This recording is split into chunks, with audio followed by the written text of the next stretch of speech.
ស្ដីបងប្អូននេះខ្ញុំមកធ្វើម្ហូបឆាខ្ញី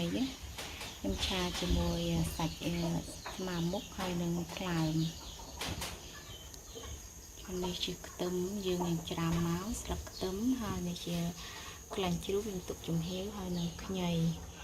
ចាឥឡូវយើងចាប់ដើមឆាហើយ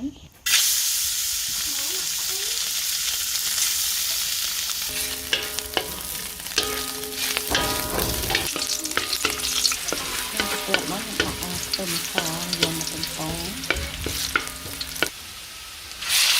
ចាឥឡូវយើងចាក់សាច់ជីកយើងចូល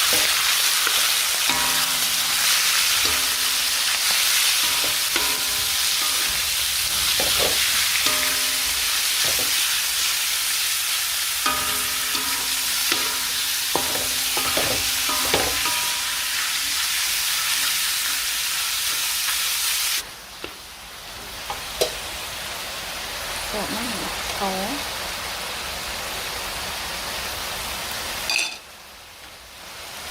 ដោយសារខ្ញុំដាក់ស្ករហ្នឹងដោយសារឲ្យសាច់យើងរៀងក្រហមទៅឥឡូវខ្ញុំដាក់គ្រឿងចូលហើយដាក់ទឹកត្រីពីជើ